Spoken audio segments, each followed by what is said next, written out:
that's the name while we're taking care of the first part. Recording in progress. Okay. January 7th, 2026, City Council of Gearhart is called to order. Is there any declaration of interest? Of conflict of interest, excuse me. No. No. Okay. All right, moving on to the minutes. We've got the work session for City Council on Monday, November 24th. Motion to approve. Second. Okay. There's a motion, second, any discussion? Hearing none, all those in favor say aye. Aye. Aye. All right, moving on, we're going to go to the regular meeting of the City Council, Wednesday, December 3rd,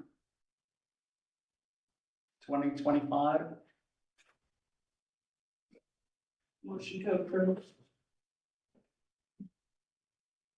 Second. Okay, thank you. Is there any discussion? Yes, page 8.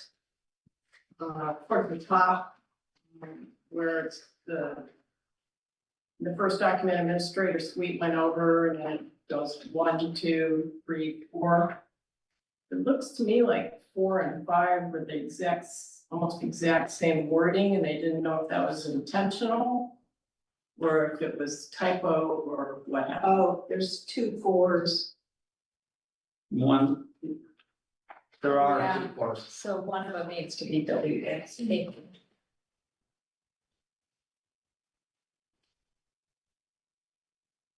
All right, with corrections? All those in favor? Aye. Aye. I believe it all went. All right, planning commission report, everyone's got it, 10-pager in their packet. Are there any questions for Chad? I guess we have one in the audience, huh? All right, no? All right, moving on, mayor's report, nothing but meetings for the last month. It'll continue for the next month. Councilor reports, Preston, I have nothing. Dana, Yeah, just a couple of things real quick. The League of Oregon Small City meeting is February 6th. They're actually they have it listed online 2 different times, both of them in Seaside at the library. One's from 11 to 1 and one starts at 5:30. I think it's because it coincides with the president's message.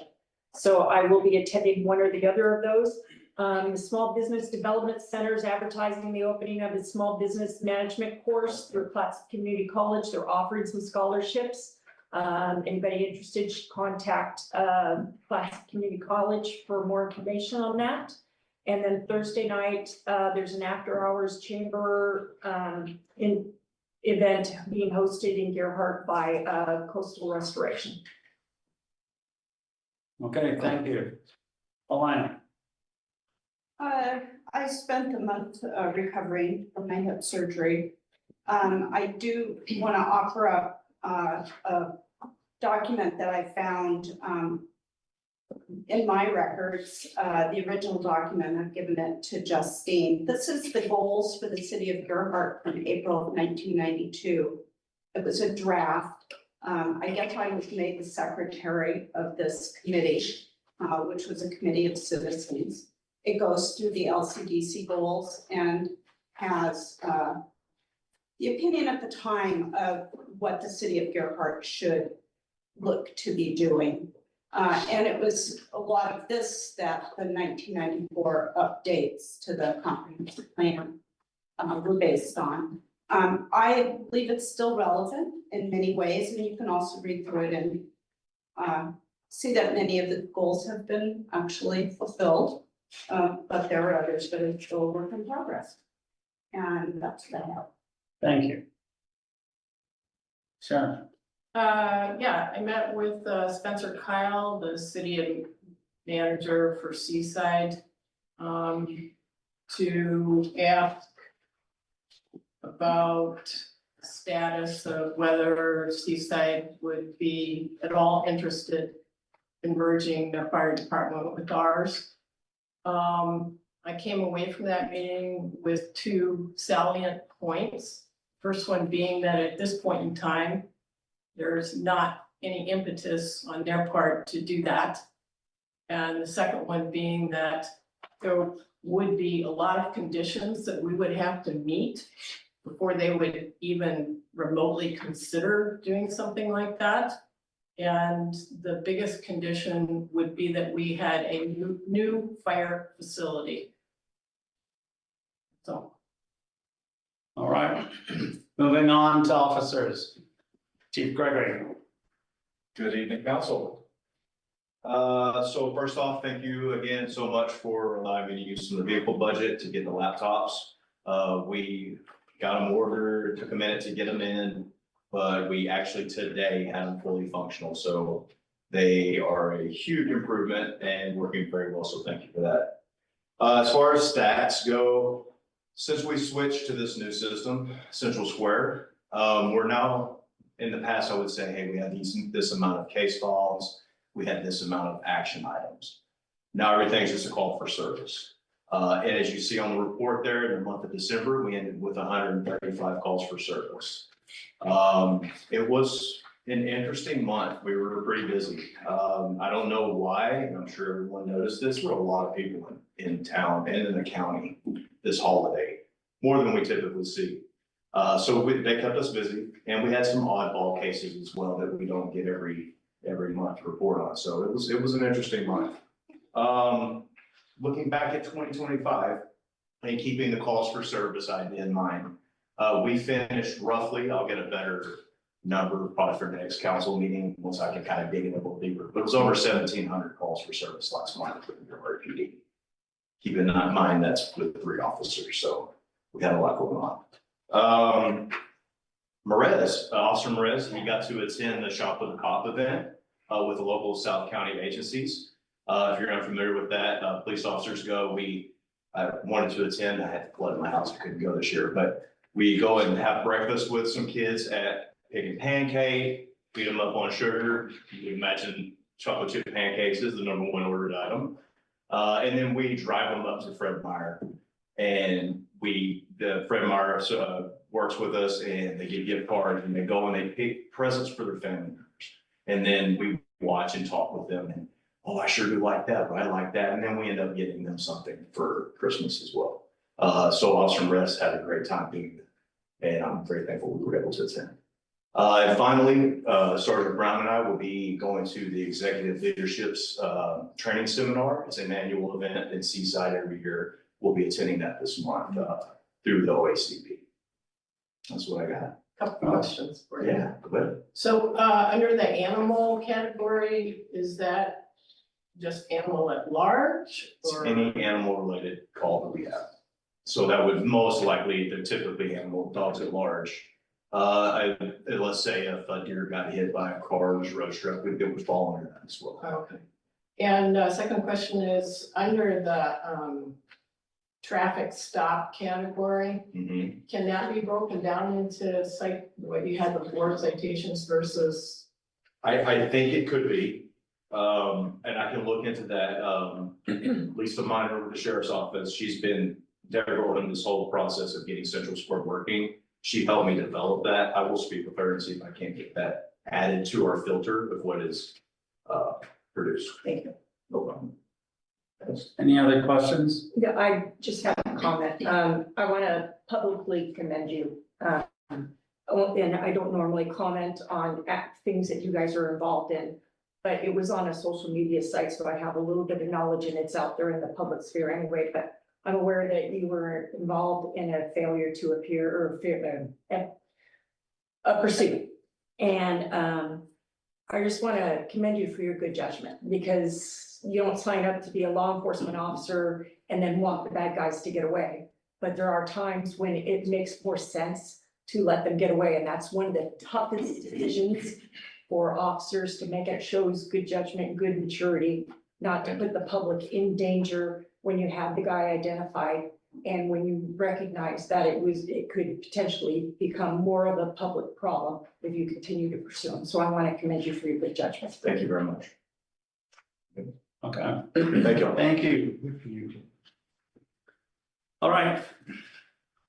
Fire Chief Como. Thank you, sir. So I don't have the monthly log breakdown for you this month.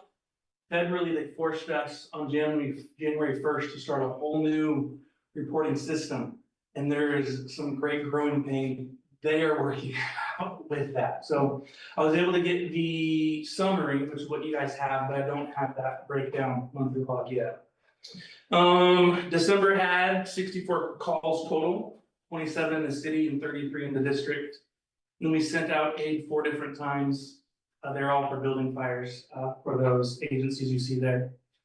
How that compared to 2024, December 24 had 83 calls, so about 20 calls less this December, which felt really nice, especially around the last couple of weeks of December. I think 24 when we had that big windstorm and that ice storm, which is why we had so many calls in 24.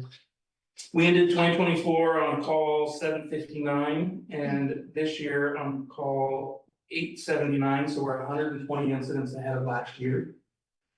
With that, and as I've explained to you guys many times that countywide we operate, all the fire agencies countywide operates as one large agency with mutually and auto aid. Cannon Beach now, with them being full-time agencies, they're in a really good position to help out other people. And not talking bad at all about L State and Hamlet, but they don't have as many people out there. So Cannon Beach has covered about 90% of Hamlet and LC's calls, which adds about 100 of Cannon Beach's call volume. So with that, I just want to give you to compare. Cannon Beach had 786 incidents last year, including all those. So we were 93 incidents ahead of Cannon Beach. So if you take out the 100 extra they had, we're still up 200 calls ahead of Cannon Beach for last year. And they have how many paids? I think they're up to 18 full-time, counting admin staff and firefighters. They have Seaside, Cannon Beach, and Astoria, all 3 agencies in the county have full-time firefighters 24/7. And 4 or 5 admin staff. Fire chief, fire marshal, division chief training, division chief EMS, all the peoples. So we have a great group doing great things, fantastic over there. I can't speak highly enough about our volunteers with that. And with that, I will have my typical end of year report I give you guys as soon as I'm able to pull the data and get down and put it together. All right, thank you, Chief. Thank you. Any other questions? All right, master of money. Okay, so noteworthy in revenues, were funds received in 10-0014, the city business license line item, which is due to our annual city business license renewal process. It's they expire December 31st, so we've had a lot of people bringing in, so we see quite a substantial increase in that revenue line item. And in 10-0065, the conflagration and mobilization line, we had our final outstanding reimbursement payment that was from Hood to Coast Mobilization. We assisted with that, our fire department, and they do reimburse us for that. So we have no more conflag outstanding, which is great. Noteworthy in expenditures, there was a $13,000-ish payment to Berry, Ellesmere, and Hammond for legal services. And that was in 2 accounts, 1041 and 101741. And this payment represents services that have been rendered since July 1st. But that BEH's billing system had inadvertently put a hold on. And they're confident that that issue has been resolved, but that was a makeup for services that had already been provided. Each year, the city had regular software renewals, and this report, there were 2, which is Civic Plus, which is our website software, and Adobe, which all of our departments use, and it's just a software system that has a little bit more advanced document functions, and we all use it quite a bit. There was a $15,000 payment in 10/12/63 purchase services to the Clatsop County Sheriff's Office for the city's regular patrol assistant agreement. This payment represents services that were provided for the months of July through November. The Sheriff's Office had a staff member that was out on long-term leave, and they had just gotten a little bit behind on invoicing. So we're caught up again with that. There was the city's regular quarterly payment to the Gearhart Volunteer Fire Association in 10/13/60, gas and clothing maintenance, which was reimbursement to our volunteers for fuel and clothing expenses. There was a transfer from the general fund expenditure account 10/14/87 to the building department, which was their revenue account 480099 for $3,700. In the budgeting process, up to $10,000 was approved to transfer to help support the building department if they had any type of financial need, where the revenues were not matching the expenditures. This last month, we did hit that, and we needed $3,700 to make sure that that account balanced. And although the building department has been remaining fairly steady, the workload isn't translating into permits. It's more a lot of questions, a lot of interesting lots, which doesn't necessarily mean that somebody is actually building something that is permittable. There was a payment to Cassell for new court software in 10/15/60. With the mandatory transition of the police department to the new countywide software, Gearhart's municipal court was no longer able to access the old software. And the software was essential. So we had to look at alternatives for the municipal court. This was an unforeseen consequence that we did not realize until D-Day, when they were cutting off the one system and the new system was starting. And court wasn't something that had been included in that planning process. So we did go out and look, our court clerk had gone out and looked at some different softwares. They found one with a company of Cassell, which we have talked about moving to as a whole for all of our financial departments, but court is going to go ahead and start and transition over there. So we're excited for them, and it will greatly improve their efficiencies, but it wasn't something that we budgeted for, so it is an additional cost. There was the police computers that Chief Gregory had mentioned that we paid for in 7299. 9,000 of that came from there because you approved 9,000 from the reserve. It was a little bit over that, so we did charge some of it to the regular police technology budget. With the new tax year comes new payroll tax rates and limits. The workers' benefit fund assessment tax decreased from 2 cents to 1.8 cents per hour worked. The city's unemployment rate significantly decreased from 2.5% to 0.9%. So that's good news for us.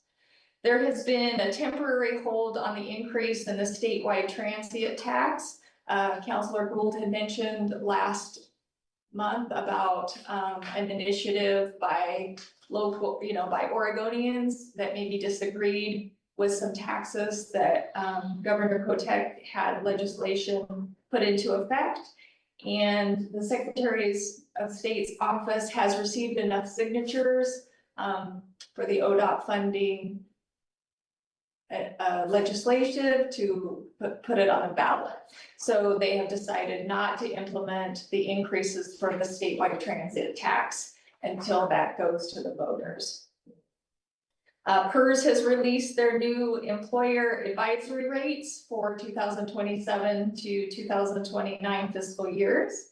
And so it gives us a look at what those potential contribution rates will be. And ours are anticipated, the employer rates to increase over 4%. So it's pretty significant. That's on all of our payroll. Could be worse, but 4% is what we're looking at. Acuity is here tonight, and they're going to give a brief discussion about our city's audit in the visitor section. Please don't hesitate if you have any questions for them or want to make any comments to that. I'm super thankful for them. They're super helpful, been very supportive. They help me even when it's not audit related. They have a lot of experience with QuickBooks and other things, like the big beautiful bill. And so they can help me make choices based on what other, they'll give me recommendations based on what other cities are doing. So super helpful, and I really appreciate them, and they'll be presenting. And that's all I have. Thank you, Justin. All right. Chad? Oh, sorry. Chad Jacobs. Chad number 2. Good evening, Mayor and Council. Chad Jacobs, Interim City Attorney's Office. Really have nothing to report other than say wish everyone a happy new year, and it's continue to be a joy working with your staff. So look forward to working with you on the ordinance later this evening. And with that, I'll turn it over to Chad number 1. Thank you.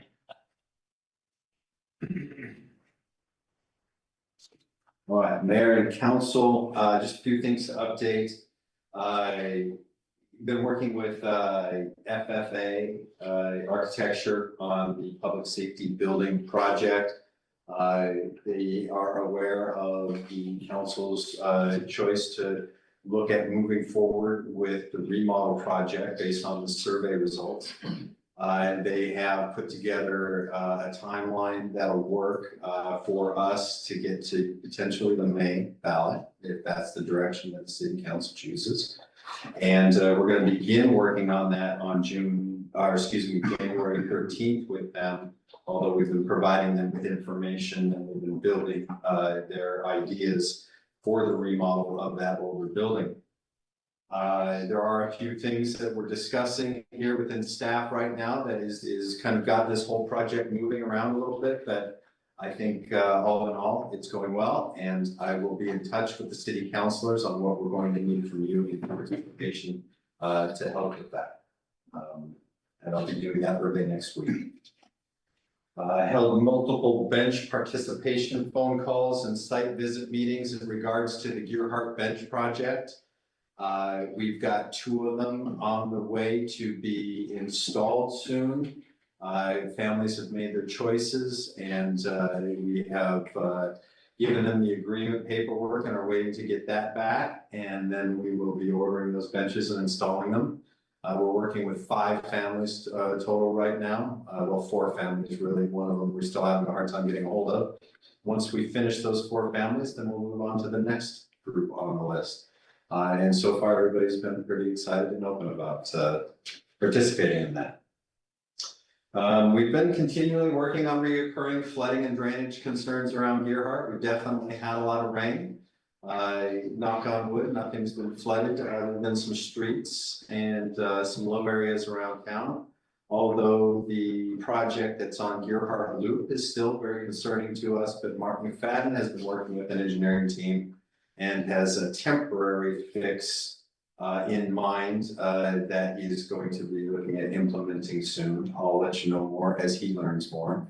And so far, the temporary drainage that we have set up on Gearhart Loop Lane is working nicely. So we're monitoring that situation. We'll report more as we know. Multiple tree permits in process over the last couple of weeks and within the month. So there's tree work being done, no violations at this point from that tree work. So people are behaving pretty well and doing the permits. And I think right now I only have 1 on my desk that's yet to be given out. So we're in pretty decent shape there. You see the sidewalk on Pacific Way is beginning to get installed finally. I don't have a process update. I didn't get to Mark about that today, but I know that he's waiting for some decent weather again to finish that one off. Decent weather. He didn't say good weather, so I think that it might be done here fairly soon.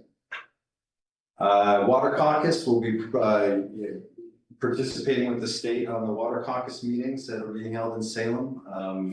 we'll have to, we're looking at registering for that and participating so that we can make sure that we are engaging with our representatives about our water needs here in Gearhart. City offices will be closed Martin Luther King Day, January 19th. For the counselors, work session, January 13th.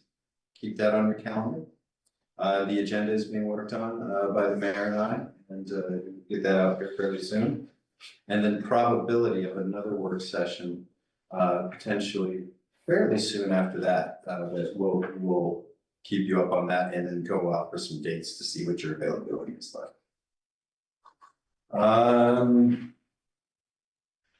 Still working with Mr. Lowenberg on the street vacation issue. We're waiting on some information from him before moving forward, so that vacation has not been finished at that point, so we're still working with them.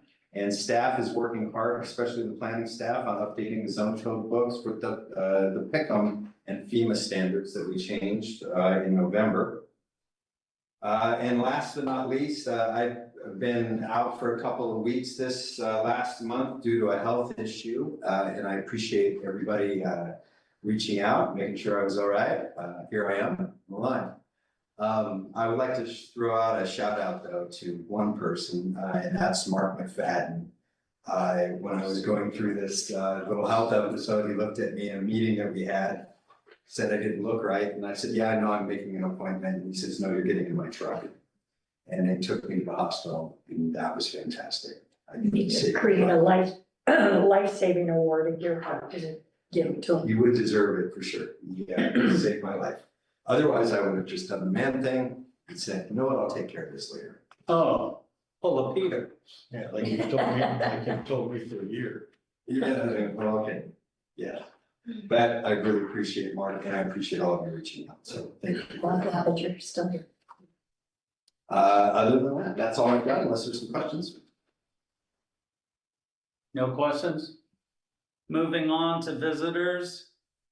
First up is Officer Jeremiah Merritt. I expected a podium to be here. Okay. How about this? Let's get you one. It's short, was it, that's fine. Okay, and are you up on Zoom? Yes, I am. You share your screen. Okay. Okay. Just move it up there.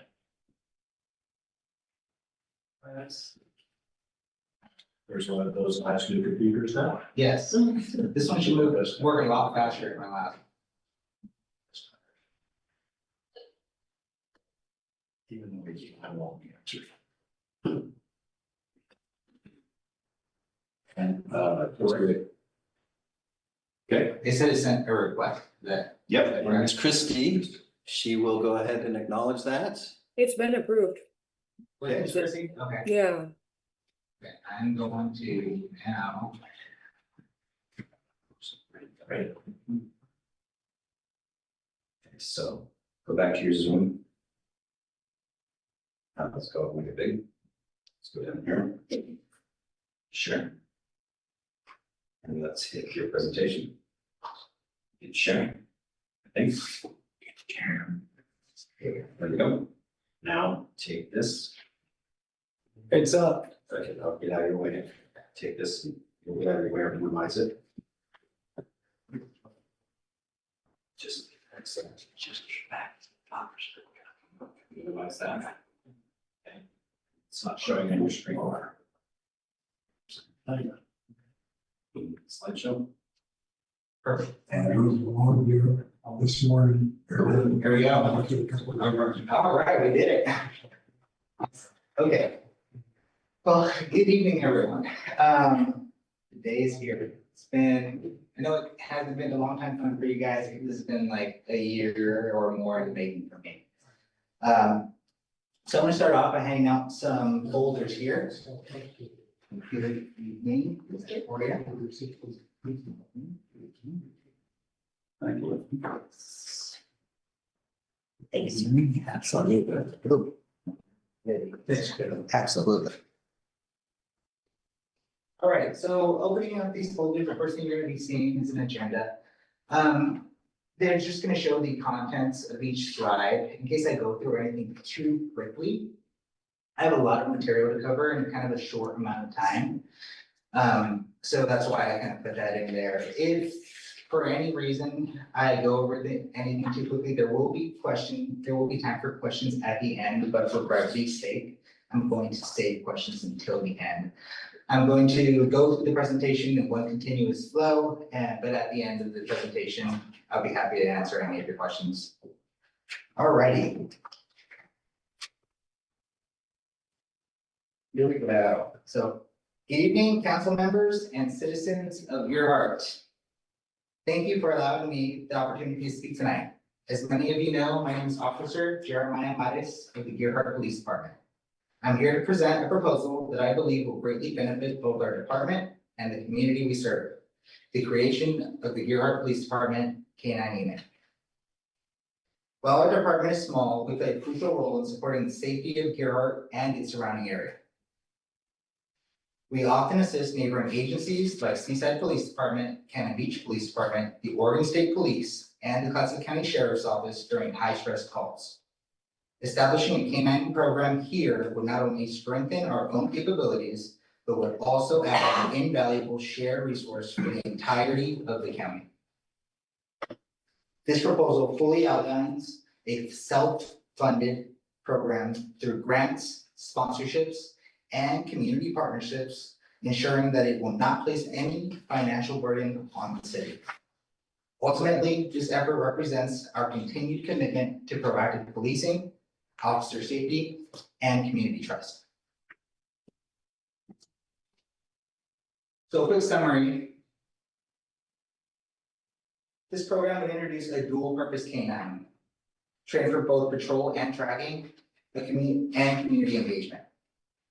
It would be hosted by the Gearhart Police Department, but assist in serving all of Greater Clatsop County. Startup costs are estimated between $20,000 and $30,000 total, with an annual upkeep of around $500 to $2,000. I'll break down those numbers later, but this gives a quick overview of what we're proposing. So the big question is why K-9? All right. So K-9s have been a cornerstone in law enforcement for more than a century. The first organized program started in Europe in the late 1800s, and by the 1950s, they became standard across the US. Today, K-9s are used in everything from tracking missing persons, detecting narcotics, and just community engagement. They've consistently proven to be one of the strongest deterrents to crime. Their presence alone lowers resistance, reduces pursuits, and helps keep both officers and citizens safer.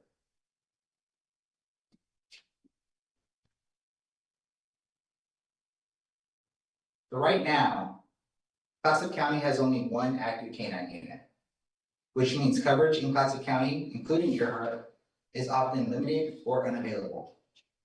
We've seen a rise in fleeing suspects and property crimes, like a recent felony case where a suspect damaged property, fled from police, and later broke into a home with children inside. That case is actually a few months old now. I want to give you guys a couple more recent cases. Just last month, I had a felony warrant suspect wanted for violent person crimes. And I found him heading west from 7th Street. He fled on foot into the dunes. And given that we don't live in a very big metropolitan area, I can't tell dispatch constant cross streets where I'm at. So all I can really tell dispatch is that I'm heading west from 7th Street. And we got maybe a quarter mile out into the dunes before I was able to catch up with my suspect, put him in handcuffs, and he still didn't want to come willingly, right? I found a plethora of weapons on him, ranging from machetes to small knives. That could have been the worst day of his life or my life. Having a K-9 could have either made that span a lot shorter, or it could have deterred it altogether, knowing that there's a K-9 there and people don't want to run from a dog. So that's that. I could have utilized the K-9 there, most definitely. Another one being just last week, we had another wanted felony warrant suspect at the cross street of Ocean and E Street, where Sergeant Brown had contacted him. He fled from Sergeant Brown again out into the dunes. By the time that he lost sight of him, by the time we were able to get our resources there, being K9, and that being around 45 minutes, the track was completely contaminated and we weren't able to get our suspect. That same suspect was the suspect that Chief Gregory had to get into the pursuit with the next day. And I guess just 30 minutes ago, we had a high-risk traffic stop here with a known armed suspect just that we found crossing 101 in Pacific Way. So that was within the last hour. So having a dedicated canine here would serve as both a visible deterrent and a rapid response resource when situations escalate. The current canine handler with the Sheriff's Office also expressed that adding a Gearhart canine would be a big help for regional training, cutting down on travel time, allowing us to train here locally instead. Ultimately, it's an effective and affordable resource, one that primarily deters crime through presence, but is fully capable of deployment when needed. The handler selection process. The handler position will be open internally and available to all eligible officers in our department. That ensures the transparent and fair process for selection. We'll follow our established department policy and internal posting procedures when making the final decision. The goal is to select someone not only capable of handling a dual-purpose canine, but also committed to building the program long-term and engaging with our community. I'm not going to sit here and kid you as if the other guys are really wanting this, but to make it transparent, we will open the position internally, and if anyone wants to crack at it, then absolutely they will have the chance to do so.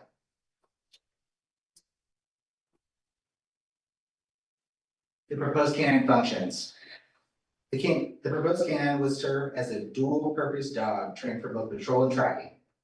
That means it would assist in locating fleeing suspects or missing persons, provide protection for the handler during high-risk situations, and strengthen our department's presence in the community through school demos and public events. We intend to select a dog for the right balance, highly capable in apprehension and tracking, but with a calm social temperament for community interaction and engagement. So potential vendors, this is one I've been looking a lot into. We've already identified several reputable potential vendors that specialize in dual purpose dogs, including Pacific Coast Canine in 9 grounds in Washington, Canine WDI and Custom Canine, as well as Bond Lake Kennels, which is a nationally recognized leader in police canine training and certification.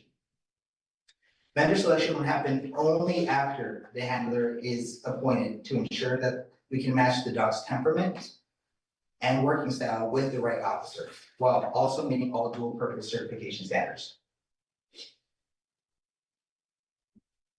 Budget, all right, big one. Our estimated starter costs range between $20,000 and $30,000 total. That includes the purchase and training of the canine, the vehicle setup, home kennel, and initial handler gear. Annual recurring costs are very minimal, roughly $500 to $2,000 per year, mainly for food, equipment replacement, and routine veterinary care. We've already spoken with North Coast Pet Clinic, who's offered to provide vet care at cost, which helps us keep long-term expenses very low. And behind that agenda, there is an email chain that reflects that. Overall, this makes the program extremely cost efficient and a valuable public resource with minimal ongoing expenses. Just in case anybody doesn't know what at cost means, it just means that the vet clinic itself would not be making any money on the care for the dog itself. They would just be charging us for the supplies to care for the dog. And if any of us have animals or pets of our own, you know where most of that bill is coming from. It's to pay the doctors, the vet techs. I guess if any of us have been to the doctor ever, we know where most of our bill is going to. So it drastically cut that payment down. All right, so a quick equipment breakdown. I talked to several handlers to make sure that this was accurate in a one-time cost of making sure that this is what we needed to fully outfit the unit. So this slide gives a quick overview of the basic gear the canine would need for daily operations. Everything listed here is standard for dual purpose dog, including e-collar, harness, tracking leashes, muzzle, and the kennel setup. Altogether, this gear falls right in line with the budget range we covered earlier and represents a one-time investment to fully equip the unit. Insurance and liability. So adding a new thing, especially a dog, everyone's gonna talk about insurance, right? Well, good thing I already talked about insurance. So I spoke with our city CIS representative, Jeff Williams, and our assigned underwriter, Bob Knudsen, to review how the canine program would fit within our current insurance coverage. Because our department is part of the city's general liability policy, which already covers our agencies that are much larger than our three-man department, there would be no additional cost liability-wise from adding a canine. However, there's always a catch. Since the canine would be considered a city asset, it is recommended that we insure the dog to protect against unexpected death or injury, whether that be from natural causes or, God forbid, line of duty. Our insurance agent, Tony Wozniak, provided a quote for a $20,000 policy at just $136.80 per year. And there is also a email chain there in your folders as well that reflects that as well. Cost saving measures. To keep costs as low as possible, we secured several community partnerships and potential donations. Again, Northcoast Pet Clinic has agreed to provide veterinary care at cost, which drastically cuts down annual expenses. We're also in talks with Four Paws on the Beach, who are interested in sponsoring the canine's food. They've already reached out wanting to help with ongoing support. In exchange for the sponsoring of the food, we would just provide kind of a sponsorship where the dog would take pictures out front of their business, or in at local events, we would just kind of give them shouts out and thank yous for supporting the unit as well. In addition, both Reading and Reedsport police departments have offered to donate canine inserts for our patrol vehicle, which would save several $1,000s in equipment costs right away. No salary increase is being requested for this position. Overtime would only apply for call-outs or training. And all our sponsors and supporters would receive public recognition through social media and local events. Canine grants are among the most plentiful and well-supported grants to law enforcement, especially for smaller agencies like ours. The idea of giving an officer a reliable partner in the field resonates deeply with both grant programs and donors. Many of these organizations specifically prioritize departments that operate with limited staffing and resources, because they understand the value of a canine, where an officer often works alone for 12-hour shifts. After extensive research, I haven't found a single canine-related grant that our department doesn't qualify for. Between programs like the DOJ Byron JAG grant, the American Kennel Club Reunite grant, and the Canine WDI Elite grant, we're eligible for significant funding that could cover most, if not all, of our startup costs. Even in the event that we do not secure full grant funding, I plan to organize community fundraisers and local donation events to make sure this program succeeds without causing any financial burden to the city. One of the biggest strengths of this program is that it doesn't just benefit Gearhart, it benefits all of Clatsop County. The canine unit would be a regional asset, able to assist neighboring agencies when they need tracking, patrol support, or community engagement. Gearhart calls will always remain top priority. But having a local handler who lives in town means we can also respond quickly when other agencies request help. This opens the door for shared training opportunities, joint grant applications, and more community involvement through school demos and public events. It's a chance for our small department to make a big contribution to the safety and unity of the region. So at this point, what I'm asking from the council is approval to move forward to open the internal posting for a handler position, begin outreach to vendors, and start the process of applying for grants and accepting donations from our partners. I don't want to stand here and sound disingenuous by saying this is only about the greater good of Gearhart. Although this program will absolutely benefit the city and the entirety of the county, the truth is, this is something I'm deeply passionate about. It's a direction I've always wanted to go in my law enforcement career. And I see this as an opportunity to create something meaningful and long-lasting here in Gearhart. Over the past few years, I've gained a real understanding of why the citizens of Gearhart value having their own police department. We know our residents, we understand them, we know their needs, and we take pride in serving a community that values strong personal connections with their officers. And even though we work closely with surrounding agencies, Gearhart itself is unique. And the trust and identity within this community is something worth investing in. So I'm not just asking for this program on behalf of the citizens of Gearhart and Clatsop County. I'm asking for it as part of my long-term commitment to this department. This is where I want to build my career. This is where I want to grow, serve, and eventually retire. And I believe that establishing this K-9 program is not only a step forward for public safety, but also a way for me to deepen my roots here and continue contributing at the highest level for many years to come. Thank you for your time, and I welcome any questions and recommendations. Anyone with questions? You're looking at me, because you know I will, but I'll let anybody else ask first. Just curious, how much does the dog cost? The dog itself would cost around 15 to 20,000. Okay, so the insurance of 20,000 would really only cover the dog The dog itself, and yes. not all the training that went into it.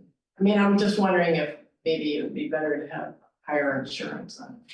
Yeah, and it would be because the dog comes trained. The places that I would be looking at, the dog comes as a package, kind of a package deal. It's already a trained dog, so it would cover a trained dog, Yeah, but that doesn't cover your time in working. not my time. It covers the dog itself. It's just, Yes. yeah. Anyone else? Yes. Okay. Well, first of all, I want to say good presentations. And not only that, I want to say I've worked with a lot of law enforcement officers and I am thrilled with your initiative and your drive. And just the fact that at your level, you're looking around and trying to figure out ways to make our department better and our city safer. I commend you for that. That is phenomenal. Now I'm about to point out some cockroach in New York, okay? So my first question for you is, how long is the training that you would have to go through in order, the initial training, and where does it occur? Standard would be 3 to 4 weeks. Okay, and where does it occur?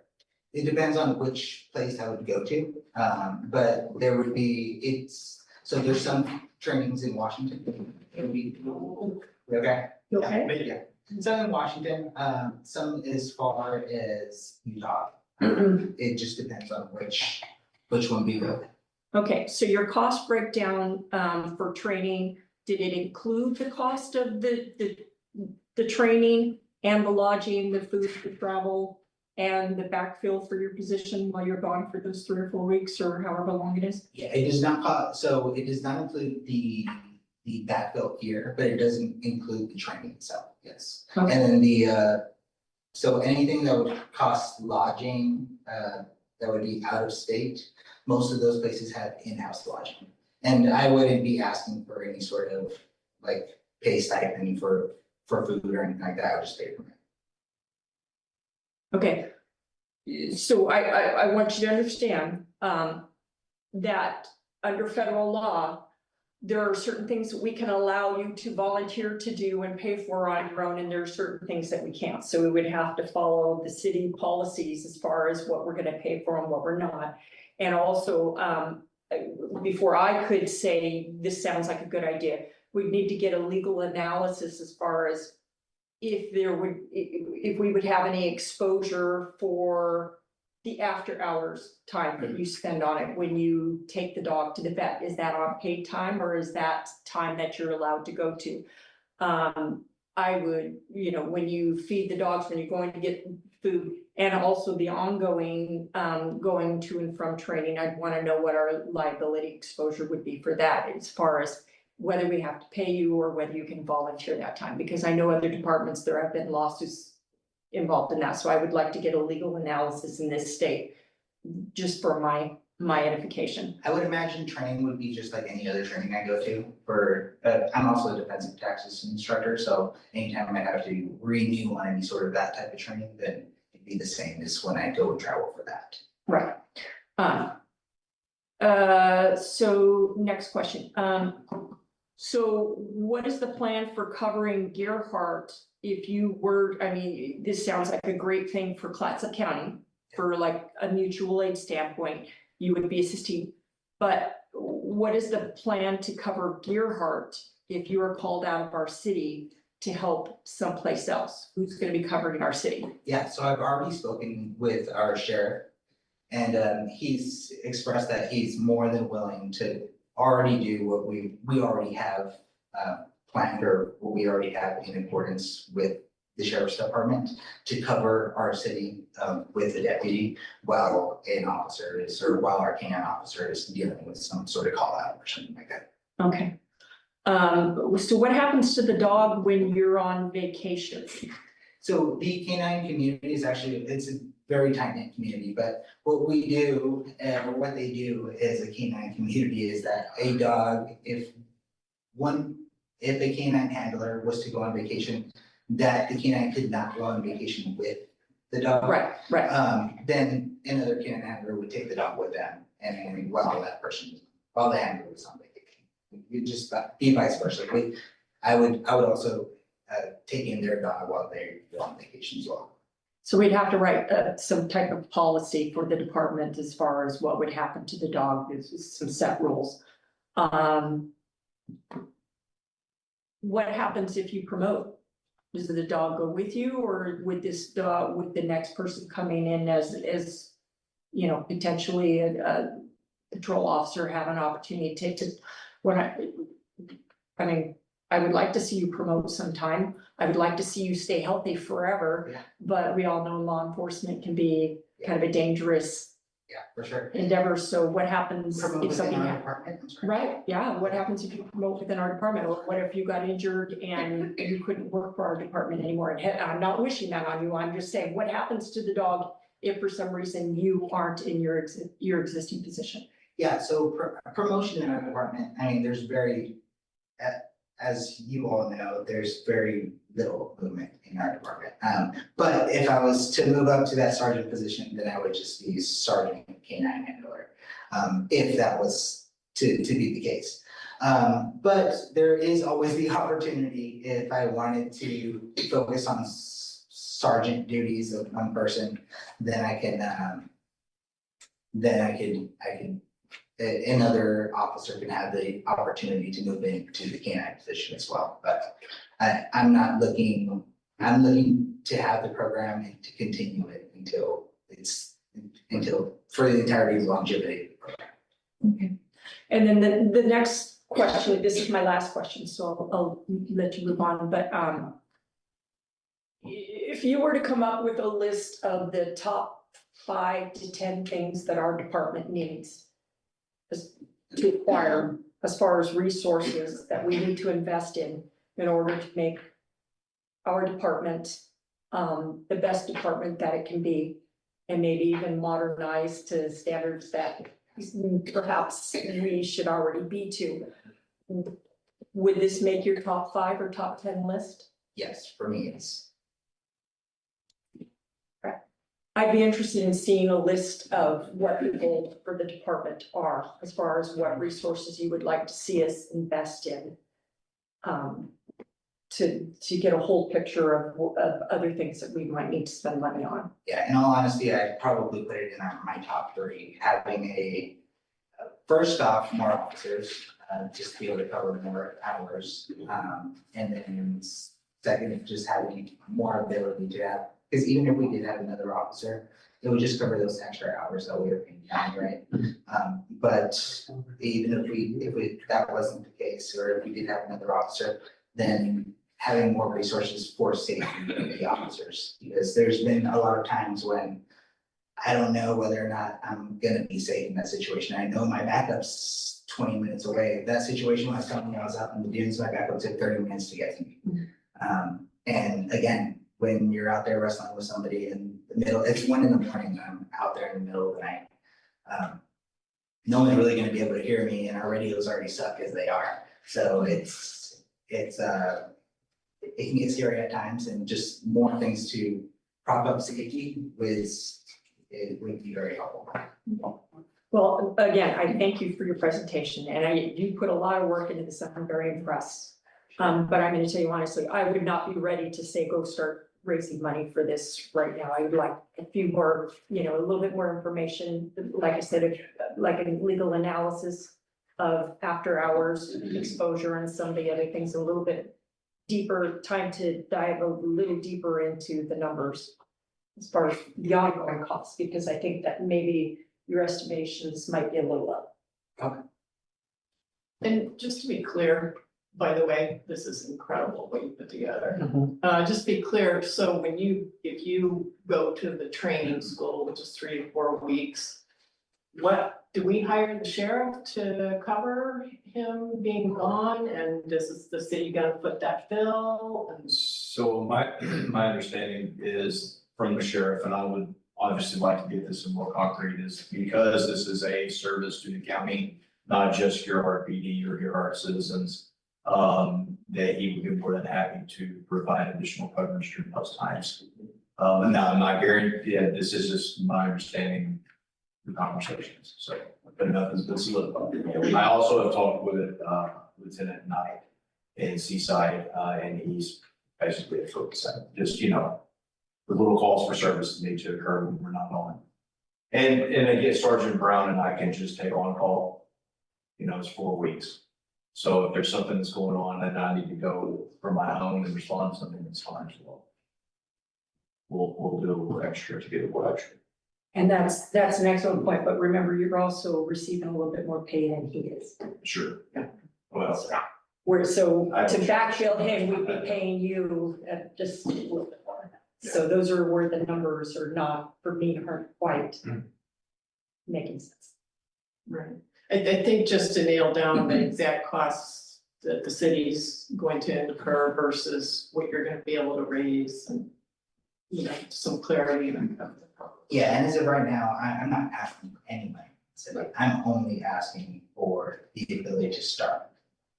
And if I can start making money in the future, if my numbers are low for any reason, then I can come back to you guys and we can figure out those numbers. But even then, this could be a process, but I think upward of 3 years or something like that. But it's just something that I can work forward to, I can look forward to and work towards. It's not something that's, you say yes to now and it happens tomorrow. It's a long process. How often do they hold the training, the initial training? The training happens monthly, and then it's like. I mean, the introductory, the long training that you would have to attend in order to get your certification. Yeah, so that would have, it's like, depending on the facility you're going to, you could find training at any point in time, in reality. That would just really be if you would need to pinpoint, I would need to pinpoint a vendor first, and then a training, and then I would set a date and go there. But we don't even have any funds yet to be able to pinpoint anything like that. We just need, we would need to be reaching out to people first, and I don't have that ability yet, because I don't want to be making steps without talking to anybody. I just need to research. Okay, chief? Yeah, so if I could ask if the council would be able to maybe put together some type of list so that we can have something to work off of and maybe get those questions answered for you. In a timely manner, something that the council concrete sit on. You bet. Can you do that, Sharon? Sure. Yeah. I know you can. Preston? So my experience with dogs was going on my entire life is, and not, I mean, we're not talking about, canine unit dogs. Normally a dog is a one person. Particularly the kinds of dogs that, like the military use, or went by the soccer fields the other day. County sheriff's deputies were out there training their dog. So what happens when you are on vacation or something like that? How does a dog react to, say, Chief Gregory or Sergeant Brown? Or Yeah, that would be the thing, is that the people that the dog is around are the people that he's used to. And we wouldn't be looking for something that's strictly patrol. And now the dogs are so trained, their dogs canines have come a long way from back then, if I to put that into words, I guess. But they come a long way to where they used to just have them kenneled and separated from, like, basically humanity. And they have a purpose, they have a job, and that's what they do. Now they don't do that anymore. They found it better to have them socialized and be with the people, and they know when they're given a command or when it's time to work and it's time to work. But it's always better to have the dog with an officer that they're familiar with. So whether it be Chief Gregory, who's used to be a canine handler himself, or Sergeant Brown, or another canine handler, but there's not usually a problem. That I have only had maybe a few months of exposure to our current canine unit with the county and Draco, and at first he was very like standoffish with me, and now he comes up to me and licks me, and I mean he's still a terrifying dog because he's a giant, eye-piercing dog, but like he's a nice dog, But he can go to work when he needs to go to work. I piggybacking on that, I'm sure you know this, but just to say, typically, at least in my experience, canine dogs they're not on duty while the primary operator's on vacation. Because there's a little bit of liability in that if the dog is given to somebody who doesn't have certification and something bad happens, even if our insurance is willing to cover that, somebody can spend a lot of days on the stand explaining why it wasn't an oopsie or why we were not negligent. So you have to, typically they're just given to somebody takes them home and sends him a million questions like, am I allowed to let him counter surf? What do I do with your dog? And can I sell it? So they're just typically taken out of service for the time. Okay, I'm gonna go to Pauline with her. I just really have a comment. I agree that any assessment with regard to liability should be complete, and certainly want to be able to review that. But I also see this, and I spoke to you about this a few days ago, that this is also a matter of retention for employees. And it's not inexpensive to bring any employee on board in any organization. And so if this is a method that we can have retention of good officers, I would be very supportive. How long before you can have your questions ready? I can have them ready tomorrow. Okay, we'll have the questions for you tomorrow. I think if we get the answers and everyone is on board with that, then we can discuss this again next month, okay? Okay. And we can possibly come up with a consensus. I mean, can we do this in a work session? We cannot make a decision in work session. Right. Or give a consensus. So that's, if you can get the questions to the chief, then we can go ahead and start, For the old business. go to, yeah, whatever we decide to do. I'm not saying we're decided anything, okay? Thank you very much, Officer. Thank you. Thank you for your time, everybody. Thank you. All right. Acuity, I don't have a name for you. Corey. Who? Corey. Corey. Hi, can you hear me okay? Can we hear you? Yeah, we can hear you. Perfect. Okay, I'm Corey from Acuity. Thanks for having me present tonight. We completed the city's audit this summer. I love to hear, Chad, that you were saying the benches are moving along, because we loved hearing about that project when we were here, or when we were there.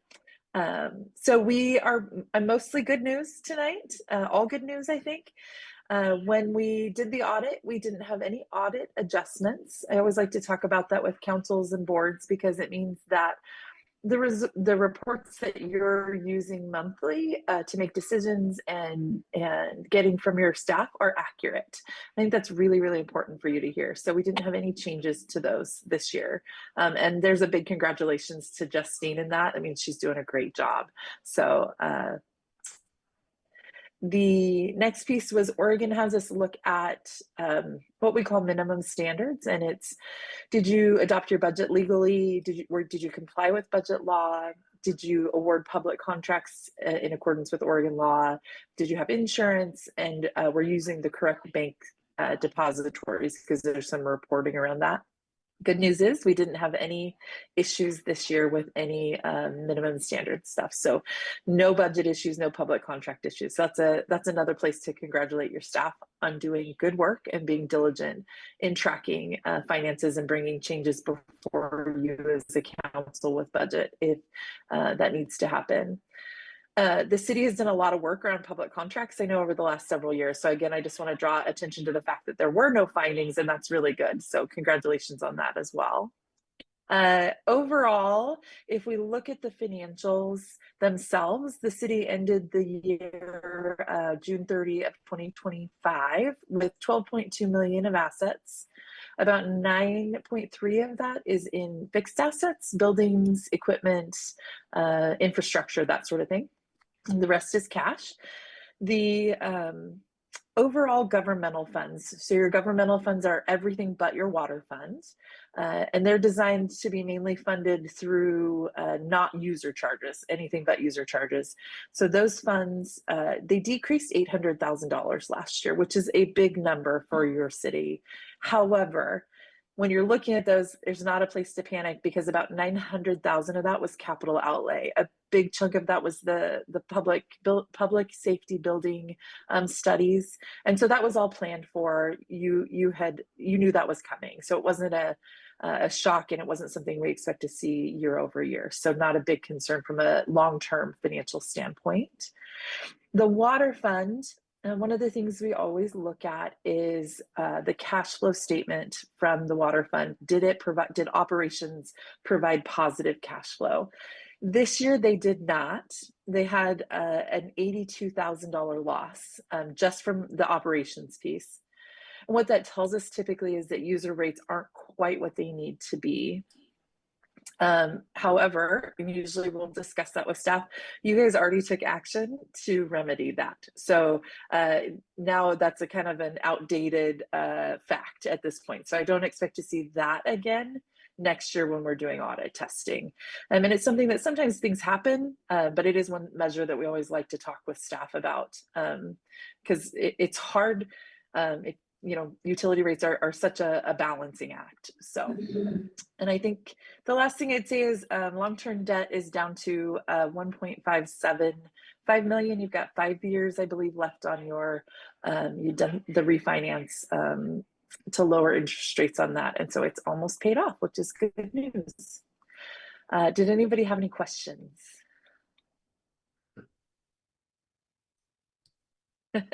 No, I exciting think stuff, I we're know. so happy with what Justine does and what you have just said, that As you should be, as you should be.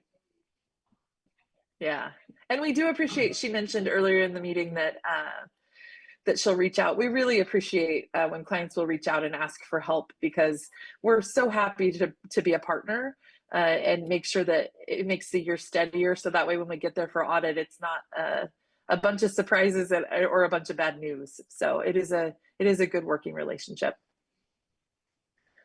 Great. Well, you waited all that time to tell us good news. Yeah. Hey, I'm happy to do it. Well, thank you. Good job, Justin. Thank you Thank you. All right. We're All gonna right. move on. Kevin, from Cedar. Thank you, Mayor, councilors, good evening. And it's my pleasure to give an update to the Gearhart City Council and citizens this evening about Cedar's results for this past year. But just a quick overview, Cedar has been part of Clackamas County since 2008. It was formed, there was understanding about 24 unique economic development organizations throughout the entire county. And at the time, the 2008, Skip Halke, who was the Estuary Warrington Chamber Director, and Alice Smiles, Seaside Chamber Director, went to the college and to the county and to the cities and said that we need a unified economic development organization, and Cedar was formed. That was back in 2008. Gearhart was a family member, continues to be a member. I served, I started as part of an advisor for our Small Business Development Center. I grew up in Clatsop County, fourth generation Clatsop County folk. And in 2011, I was promoted to be the director of the Clatsop Community College Small Business Development Center in July. In September of 2011, the Cedar director came to me and said that he had discussed with the board, the Cedar board, and that he requested to take a step down to be an advisor, and suggested to the board that I take on additional responsibilities as the Cedar director. And here I am 14 years later with my dream job. So my title is the executive director of Clatsop Economic Development Resources and associate vice president for the Clatsop Community College Center for Business, Community, and Professional Development. Next slide, Chad.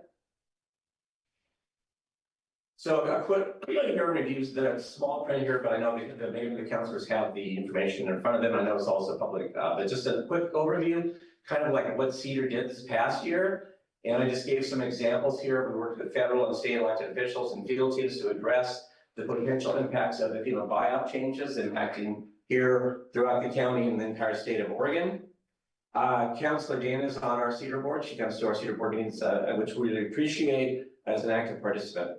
Coordinated regional response to the Tongue Point Job Corps Center.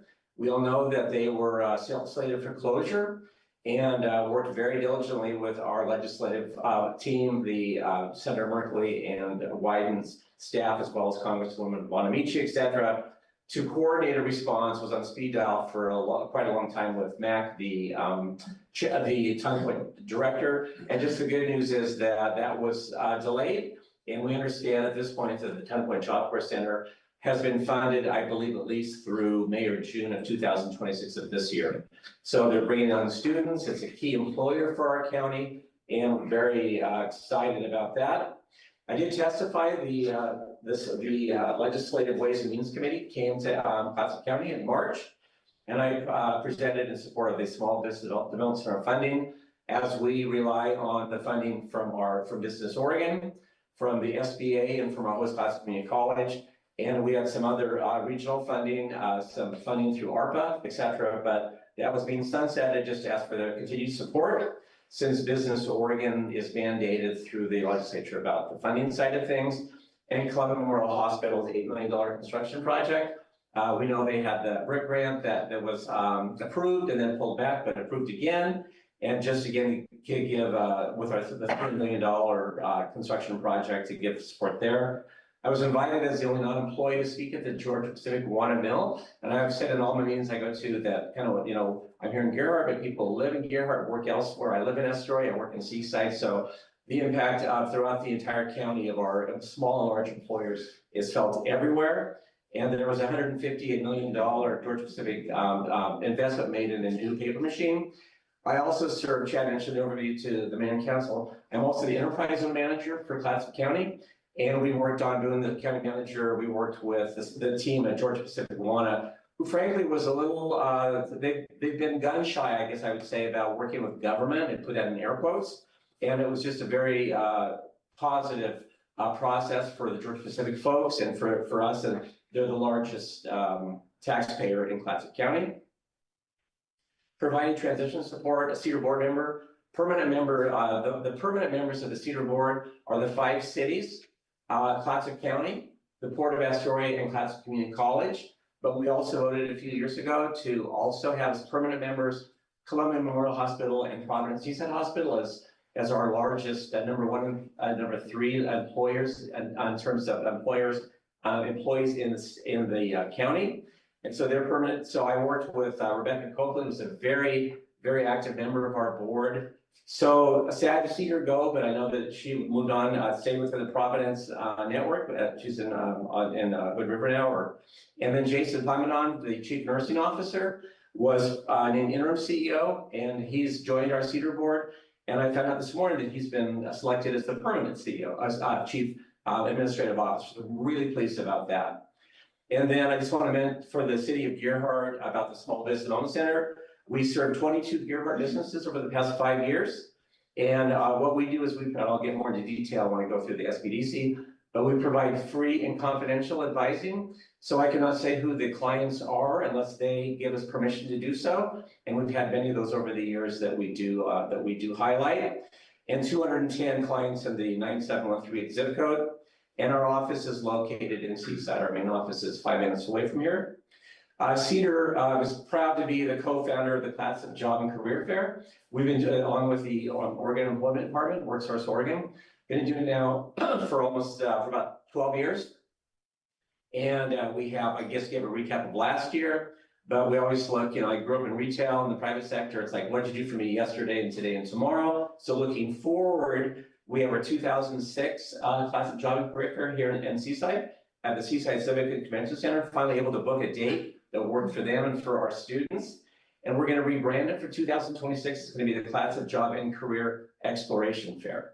And we have the entire convention center looking for volunteers to help us with this. We're going to have breakout sessions with healthcare and other sectors. We have our initial meeting January the 22nd. It's with our 5 county high schools, Clatsop Community College, citizens, and volunteers, etc. And we usually have about 70 to 75 employers there. And it's just nice to spread out and be able to, and we know that things are tightening up on the economy. So this is also for not only for our high school students and our college students, it's also, of course, for our general job seekers throughout the entire county. In the past, we had like a 2-hour window for the general job seekers to come in at the end, but now they'll be allowed, they're invited to come in for the entire time. I think you're all aware that WorkSource Oregon has relocated their office to Seaside into the Outlet Mall. And I actually had Kevin Robitaille, who is the manager there, walk over to my office yesterday, and we planned it. So it's nice to have that also connection here. Our Cedar Annual Awards event, it highlights countywide our businesses, and so proud to have that. It's a highlight for our business community. Countywide, and we again have this year's event coming in Seaside. You're all invited. Please attend. Save the date, May 22nd. Next slide, please, Chad. Childcare. Cedar has been a member of the Clatsop County Child Care Advisory Committee. We do hold our meetings here in South County and Seaside. And just a recap, since 2002, $854,000 been awarded to our licensed child care providers. We know that it's very difficult to, in the economy here with our housing, with our workforce development, and with childcare. And these are scholarships. Most of this money came from ARPA funding from the county. It also came, though, Providence Seaside Hospital has funded $200,000 in grant dollars over the last several years to apply against this, as well as Columbia Memorial Hospital. We meet monthly, and we have folks from all the different sectors that attend that.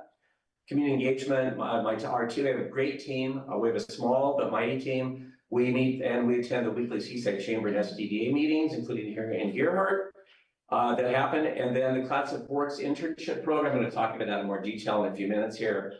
That's become a real signature program for our county, and Ripley Bateman as our manager for that. And the Clatsop County Partnership, oversight in my position, I'm a direct report to the president of the college, and that's on the SBDC side. On the Cedar side, I report to our board, the Cedar board. And I'm just, again, recapping our SBDC, our community education program. I also oversee the plumber's apprenticeship program here in the trades here. We, Lance Diamond is our instructor, and that meets here in Seaside, fall and spring term. And my staff champion, if you will, we're the business eyes and ears of the college, and it's part of our key part of our mission here. So next slide. I just recap. This was last year's budget that was approved July the 1st by the board, and just kind of a recap. The revenue is on the top, the expenses on the bottom, on the left side here, and it just shows where the funding comes from. I'll already mention about myself being the director for both positions for many years. We've been working on a strategy to have a full-time SBDC director, and Jessica Newhall was our wonderful associate director, and Jessica is now working for Pacific Power. Wish her all the best. Keep in touch with her.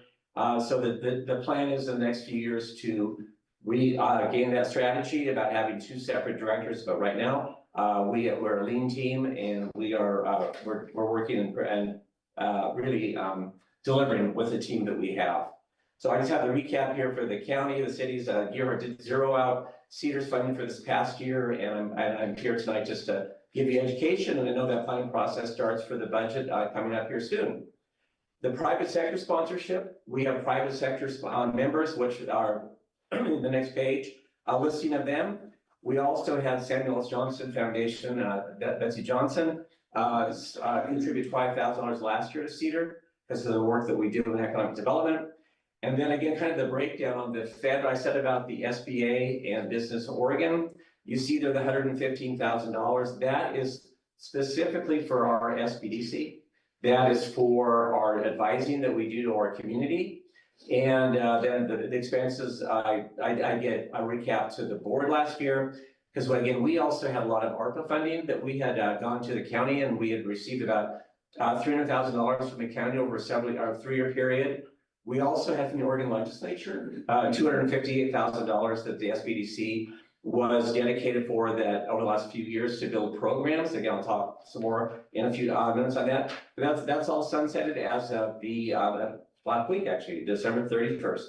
But I talk about the strategy to develop down the road, a long-term strategy that's on the Cedar board, and I'm looking for funding for that, et cetera, et cetera. And I'm also happy to answer questions here as I'm going through here, please. The next page. Next slide. This is our members, the financial, it's nice to have the private sector and again, our public sector members. We are in the renewal process right now for the members, and we've had about a 90% renewal rate with our private sector members so far. So we're really excited about that. Next slide. Again, just mention the Clatsop Job and Career Fair, and save the date, please come March the 3rd. Next slide. Cedar Awards event, so you can probably recognize some faces there, Jeff Gearhart, for example, winners, and it's just yeah, again, I know several of you have come over the years. I'd invite everybody to come. It's just so inspirational when you have these businesses being acknowledged. Businesses don't get enough thank you, and you see a lot of plaques, a lot of Cedar plaques around the county we're very proud of, and these businesses just work their asses off every day to be successful, and we're so proud of our business community. Next slide. Clatsop Community College, I just wanted to have a slide here on our strategic plan for the college. You're aware that the college is going through a lot of transition, and I'm just so happy to have Jared Hogue as our president and leader. He is very forward-thinking. He rolls up his sleeves, just really pleased, and also we have a board. There was quite a few issues with our college board over the last few years. Things have stabilized.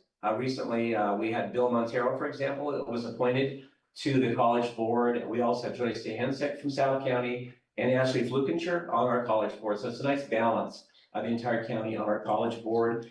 And I just want to just call out here on the strategic priorities, the bottom right, build and sustain partnerships. That's what I'm the champion of with our business community and with all of our partners. Next slide, please. Mentioning community education, professional development, we have Josh Allison, who is our coordinator for that, and they have had great growth here. Just some examples. Community ed is very important to our community, to all of our citizens and to our students. And just some examples of what Community Ed's done. And for the academic year 2024-25, how many classes have been programmed, how many participants, professional development and community ed, and Josh does a phenomenal job. Next slide.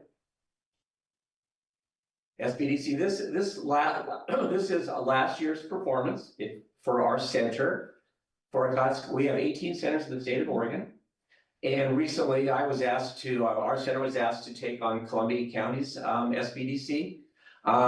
There was some issues with Columbia County with the approach for servicing this community. And so as of July the 1st, in addition to Clatsop County, we are servicing remotely Columbia County, and that's going well. But our core deliverables are in Clatsop County. And this is, I think, just a great recap, just showing how many clients we served. 258 last year. 58% of those were women-owned businesses. We also have the pre-venture clients, meaning those that have not opened businesses yet. 38% pre-venture, and it's on the left side there, the second from the bottom of the box there. And 62% existing businesses. I'm proud to say when I was made the director in 2011, we had about a 50-50 in terms of pre-venture, a lot of tire kickers and the existing, but we've really earned, the entire team have earned the credibility with our business community. So we have the existing businesses coming to us more and more. This is a picture of our team here, that we have a great team. And next slide, please. Some of the programs we have, some of the funding that we got from Business Oregon. Other centers use it to cover staff. We knew that it was going to go away. It's grant money. So we use it for programs. We have this Learn World. We have a new software program that we've been installing, and we're excited. We have a studio that has been installed in our Astoria campus, and that's where some of that funding went for. And to the right there, it shows free business advising. I can mention the person's name that's up there, Carrie Farmer. She owns a business called Bayside Audiology. Actually, it's school with her mother, a high school with her mother. And she has allowed us, she came to us, she's worked with our SBDC, she's worked with our small business management program that Dana talked about, I'll talk about here in a minute, franchise signature program. And we have free and confidential core competency, core deliverable. Next slide. Again, some of the funding that we got from Business Oregon, the legislative funding, by the way, it was $3 million the legislature allocated for the entire state of Oregon. And we at Clatsop requested $258,000 of the $3 million, and pretty big percentage, and we were awarded that to the penny. So that was especially boot camps. We built things we hadn't had before. So we had a restaurant boot camp, we had a food and beverage boot camp, and retail. Those were all new from that funding. The Launch My Business boot camp, we have had it in our system for about 4 years now. Myra Freeman leads that, and Eric Stromquist. 63% of folks that go through the Launch My Business boot camp open a business. And we're so proud of that. Meyer and Eric do a great job in the businesses. And it also allows us on the little report I showed a few minutes ago with all of our little bubbles and whatever, to have as many business starts as we did last year. That's kind of our secret sauce. Exactly. Next slide. Small business management. Again, Dan talked about that. We have level 2 that's been going on. This is something that's been part of the college, been part of the SBDC since 2013. But I've overseen this. We have Grant Lehman, who is our facilitator and instructor. Level 2 has been going on since October. We're recruiting for level 1, like Dana said, and we're very excited. We have several applications. We only have room for a couple more, and it starts next week. And I mentioned in meetings that I'm in a lot of meetings. We're all in a lot of meetings. Business is tough out there. It was a tough holiday season for our retailers. I talked to the hospitality industry, restaurants. I'm sure you all hear this, and I just want to say that, you know, folks that go through classes like this and workshops and cohorts are more successful. Every year I sign impacts that go to the SBA, and it's got to be it's audited. So that's up to the business to sign off that we help them. And many of the impacts I sign off every year are folks that have gone through these programs, including our small business management program. Next slide. I'm so proud that I was named the state star for the state of Oregon this year, 2020, past year, 2025. And that's not me, it's our team. But I was in Orlando, and it was great to have Oregon up there as a state star and myself, but representing, of course, Clatsop Community College, Classic County, and the state of Oregon. Just proud to be up on the stage representing our state, and that was a big honor for myself personally and for our region and for our SBDC. Next slide. So Classic Works was established in 2018. I worked with Craig Hoppus, the Astoria School Superintendent, and folks at the Hampton Lumber Mill and some other folks to launch a real world summer paid internship program. Started in 2018. We had, I remember because I've been here since the beginning, we had 11 employers and 17 interns the first summer. And I'll share the stats, what's coming up here. And some of them are on the slides here, next slide here about how, and this is showing some growth, major growth here in South County. Next slide. So we've had 215 Classic County students received through this program. And again, Misty Bateman is our manager. She does a phenomenal job. She's really the energy behind this. So we had 43 students last summer. And what we do is between an 8 and 10-week period where the employer hires these interns and they give them, specific skills and jobs that they ask them to do. We also have as a key part of our experience, every Wednesday during the summer, we have career exploration that shows them on the beach here at Seaside. This was volleyball. And so the students are all pulled together every week, Cannon Beach, the Haystack Awareness Program, other locations, to get together and to learn about other different career opportunities that there could be. It's been phenomenal. Next slide. So again, just showing Seaside High School, the growth that we've had, the height we've ever seen. We struggled in the first couple of years with Seaside, but they have just been rocking and rolling. So just really great. Next slide. And this shows that in summer 2024, how many applications we had, how many students were hired that were Seaside High School or Classic Community College Seaside grads, and summer 2025. Next slide. And then, we all talk about building our own here. It's like, we know housing prices are very expensive. We know that, all the things, all of the kind of challenges we have, right? And throughout all of us have. And this just shows that there's long-term possibilities. 33 of these students over the years have gone from summer interns to full-time hires throughout Classic County, throughout our community. And these are photos of the ones that some of them who have been hired by our employers. And next slide, please, Chad. So just showing again the growth, and Misty really has done a phenomenal job, and of course our employers who fund this. We have these employers that they pay for the salary for the interns, but Misty's also, we work together to get some scholarship funding from the state. We have $27,000 still in our restricted funds for that. And so we've already had the request for the employers for this year. And we're looking for another 10,000 that we think we're going to be able to get from the from the Northwest Oregon Works folks and some other resources to allow our employers to say, "I love to do, but I can't afford it," or some of our small businesses. So we have those available. So it shows again, next slide there. It shows again just great things here. And South County employers, including Coastal Restoration here in Gearhart, who has participated since the beginning actually. And some are listing, and again, it's just, grow our own, and it also brings these students to the college, because it's a program for the high school, if I was not clear on this, for our high schools age 16 and up, and for college students. You can be 85 years old and be on it if you're a college student.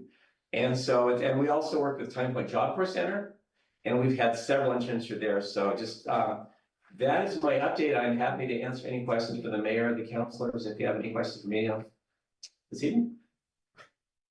Any questions? More of a comment. I know that during the budget process, we talked in the past about your applications for grants. Correct. Yeah. And I know that at least during the last budget process, there were quite a few people that said that they didn't understand how supporting you would serve Gearhart, because we're not a huge business environment. Correct. But I would say that not only do many of our businesses have received services from you and support from you and your organizations, which I'm now learning. It's also a quality of life they support the businesses around us in our county that we all rely on. They're doing things for our kids. They are supporting some of the employers of the folks in our city. So we need to remember that although you may not see a direct line to the benefit to our citizens in Gearhart through this organization, it definitely is there. And if they were not supported, that it could hurt Gearhart in unforeseen ways. So I just want to share. Appreciate that. And also, you know, when I brought it to your attention when we brought it to your attention that there seemed to be a misunderstanding, y'all stepped up right away, and Meyer went with me door to door. Right. Businesses leaving No, court and saying, thank you this for is doing who that, we but are, this is the Thank you business. for doing that this with is the what rack we do carts here for at City you, Hall. and yeah, we so appreciate that. I thank you for that. You're welcome. Thank you. Okay, anybody else? Thank you, Charlie. Okay, thank you, man. Thank you, Council. That's very nice. Thank you. Thank you. All right. We're gonna move on to public communication. Oral public comment. Anyone wishing to address the city council concerning items of interest not on the agenda may do so at this time. All remarks will be limited to 5 minutes per person. Requests to comment electronically must be submitted by email to the city recorder at info@cityofgearhart.com no later than 4 p.m. the day of the meeting. In-person attendees wishing to speak are required to sign in prior to the meeting. First person on the list is Tom Tees. Please state your name and address. Tom Tees, Post Office Box 298. Gearhart, Oregon. Two things I'd like to talk about, and that's City Council. I want to thank you for everything you do. You have been put here by majority vote in your seat. I think that's important to know. And it tells me that you must be doing something right. So thank you very much. The other thing is about the fire department. 10 years, wow. Man, 10 years. I would like to give you a visualization, and that is a bridge from Warrenton to Cannon Beach. It is held up with 4 superstructures holding up that bridge. It's a well-built bridge. Cars, tourists, everybody, police, fire, everyone drives over that thing every day. It works. It's all tied together. Without one of them, it's not going to work. I feel what is happening now is that one of those are losing their supports. Slowly, a little bit. Couple boards don't mean nothing. Couple more, a little bit more. But what happens then is that one area starts getting weak. What happens then is that the supports here and here are now having to take that weight. And not just them, because then these supports here are having to help this weight to cover that one weight. Those 4 superstructures are Warrenton, Gearhart, Seaside, Cannon Beach. And I think Seaside, I'm afraid that Seaside is going to lose that support. It is volunteer driven.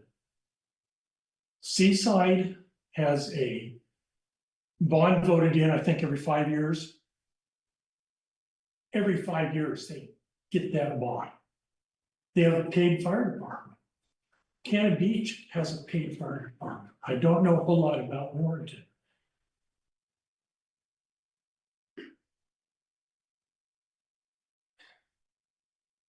Seaside does not have, Gearhart does not have that support. And I'm really, really afraid that it's not going to hurt just us. It's going to hurt Seaside. Because Seaside is going to have to help start covering us. You know, Sharon, thank you for saying what you said, you know, because Seaside's not interested in building our building.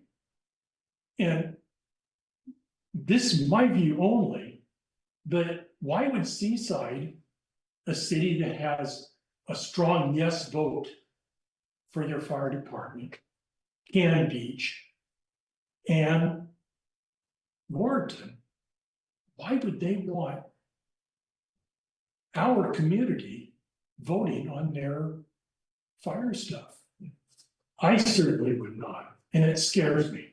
I don't know what's gonna happen. You know, if we have to build repair what we have, then that's what we have to do.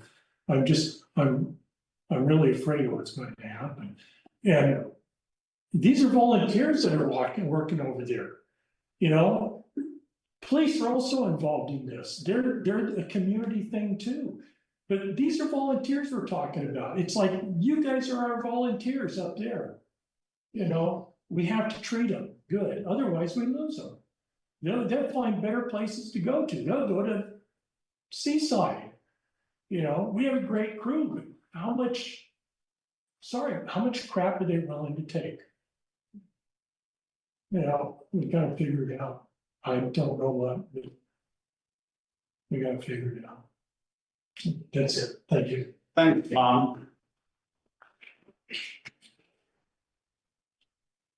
Next up is Jack Zimmerman. Please state your name and your address. Zimmerman, PO Box 2480, Gearhart. This has been a long night for you, so I'll try to make this quick. A testimonial was sent to you, lengthy and in depth. And we've done so because of commentary and an outcry from social media with regards to that survey. So instead of reading that testimonial, I'll just give you a summary statement. The testimony contends that the city administrator misrepresented the public safety survey results by falsely claiming public frustration with social media misinformation. When no such theme appears in the written comments, instead, the overwhelming and consistent message is a deep lack of trust in the survey, the process, and city leadership. With residents citing bias, factual errors, fear of retaliation.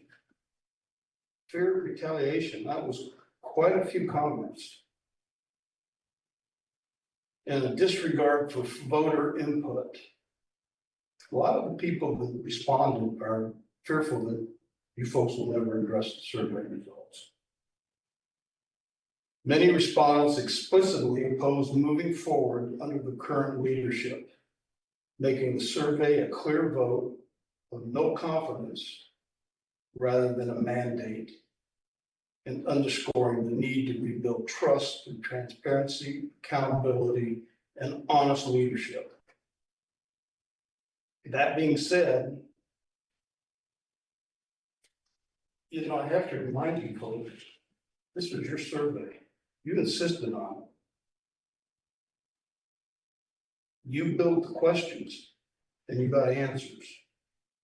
And the voters, there were 700 people that responded.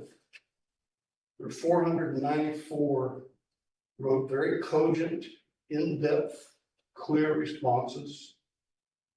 They deserve a response from you folks as to what they said. Maybe not on an individual basis, but at least on a summary basis of what you folks think with regards to the outcome. The responses, as I said, were very clear, they were cogent, well thought through and well written, and they were very critical.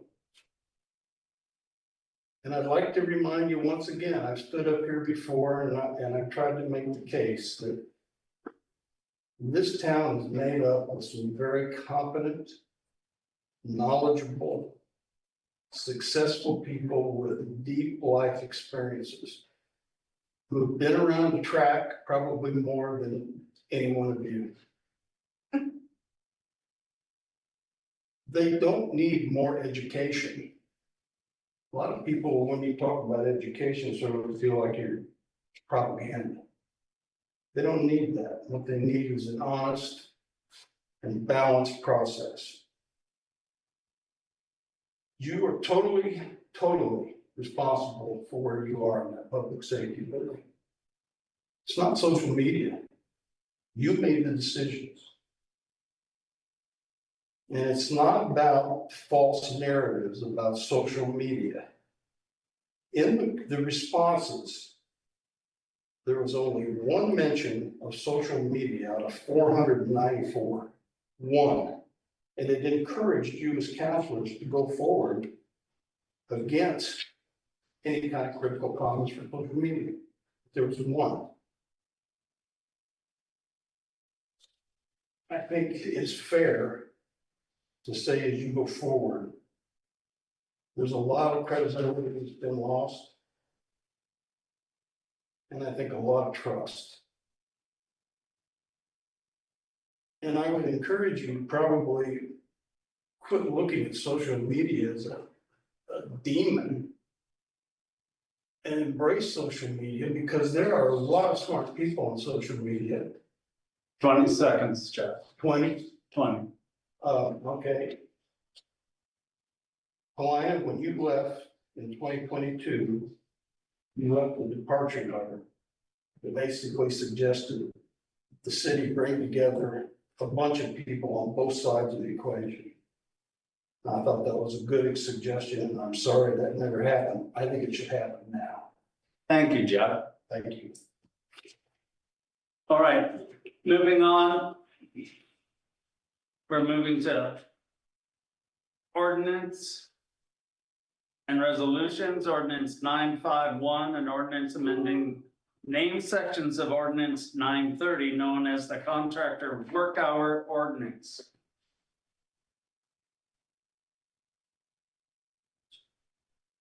All right.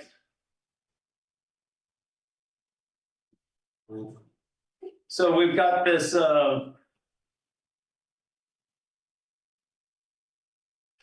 the back, we have the red line unit. Chad, do you want to go over these? Sure. So what we have here is, I'll read the synopsis real quickly. Councilor Gould provided council with amendment suggestions to the current contractor work ordinance following the July State Council meeting. With additional discussion, we held a July work session. Councilor Cochran subsequently requested a red line version, which is attached, of the existing ordinance, number 930. Reflecting those suggestions, that red line version of 930 and the draft ordinance 951 are included in council consideration.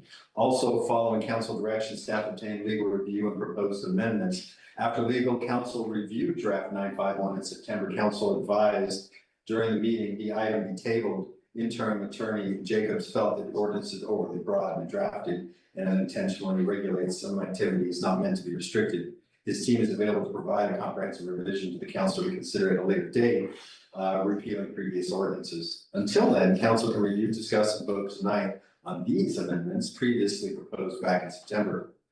So we've got the options to move to approve the attached draft ordinance 951, reading once by title only, make changes, motion to approve as amended, or take another action. Attached down there is the recommended motion, legal analysis, and financial analysis as well, which I'm not going to read. Chad Jacobs is also on hand to answer any questions that we might have. So the next page, you have ordinance 951 as written.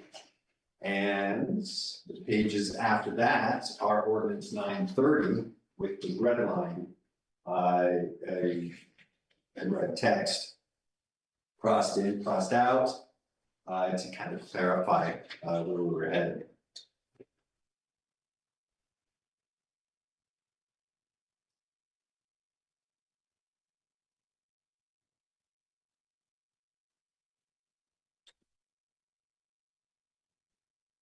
Any questions? Any motion? I'd like to make a motion that we repeal ordinance let me get my number right. 930, known as contractor work hour ordinance. And instead consider a review of the existing noise ordinance in our municipal code. I would second that, Marby, or just to be clear, you're talking about repealing 930 and enforcing it through the noise ordinance. Yes, I'm on board. So is that a second? That is a second, that's a third, that's a fourth, that's a fifth.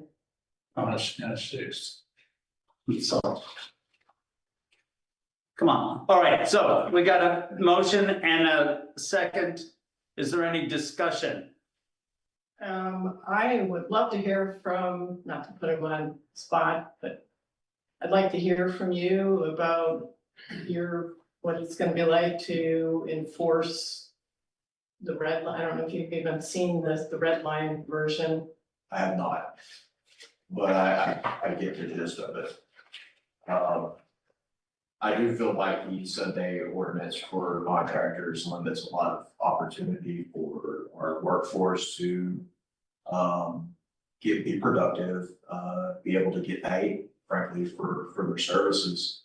I think that it would be a lot easier actually to enforce a noise situation versus the situation we've dealt with before when you came to me where it's, well, he's a contractor, but he's my buddy right now. And he's doing this job, and there's a lot of ways to get out of that. Whereas noise with a decibel meter, you're gonna be able to figure out whether it's loud or not. So I do feel like it's a good opportunity to kind of clean up some things that we haven't really been able to enforce, or it's been extremely difficult to enforce. Okay, so I have a scenario for you, just to be the devil's advocate. So, a neighbor calls up dispatch and says, blah, blah, they're using power tools next door. And, you finally get out there, whenever time frame you can get out there, and they're done using the power tools. And they may have even, I don't know, put them away and they might be doing something else. So they've disrupted the peace. But by the time you get there, you can't enforce anything because they're not using the power tool. So honestly, in a situation like that, it's an officer discretion type situation where I would want to contact the people that were supposedly using those tools and maybe just use that opportunity to say, hey, in the future, just so you know, these tools were considered loud. And that if we were able to come here another day and you were using those tools and we were able to find it, this is your warning type situation next time, issue a citation. Any other questions, scenarios? I'm not clear about Paulina's proposal, so let me just state this back. So you want to completely do away with the no contractor work on Sunday? Correct. So be clear about that. Okay, anything else?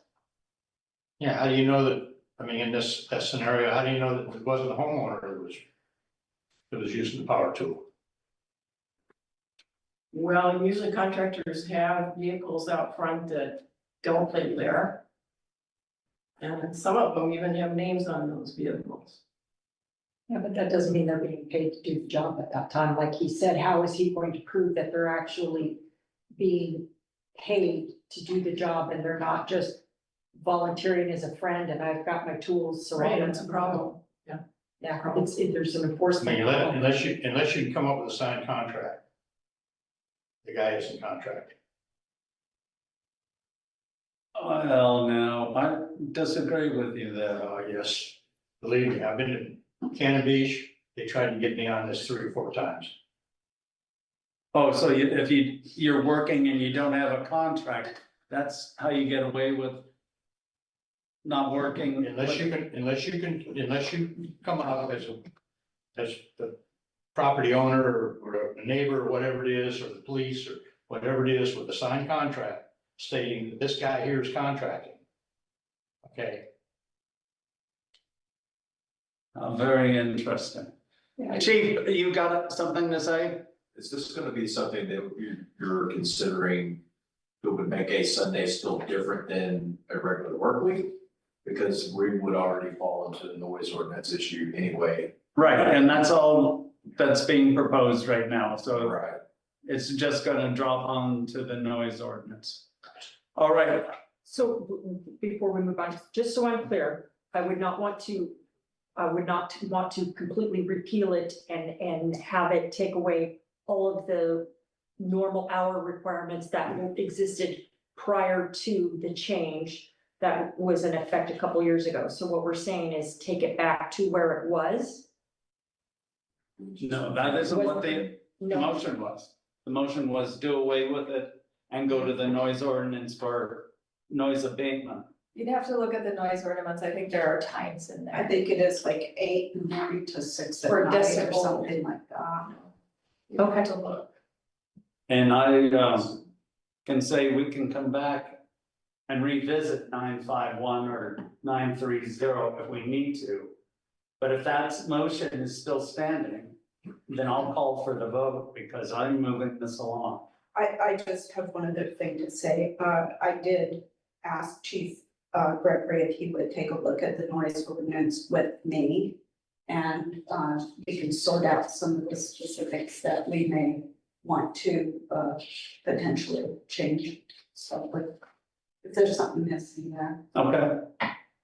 So all those in favor say aye. I, Aye. All those opposed? Opposed? 4-1. Moving on.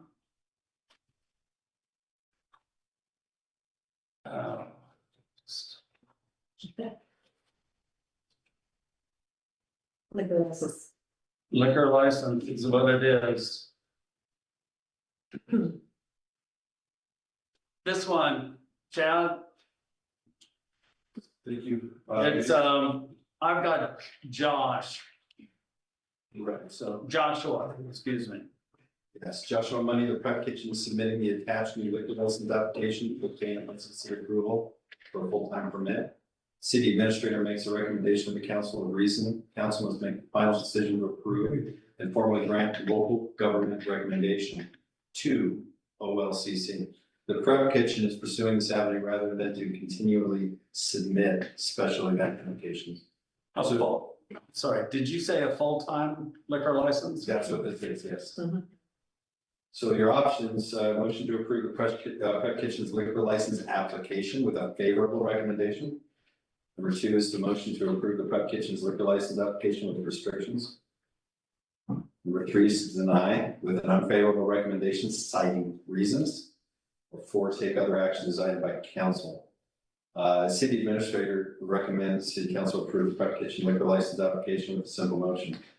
Prep kitchen is in the C2 zone. There are other businesses similar to this within that zone.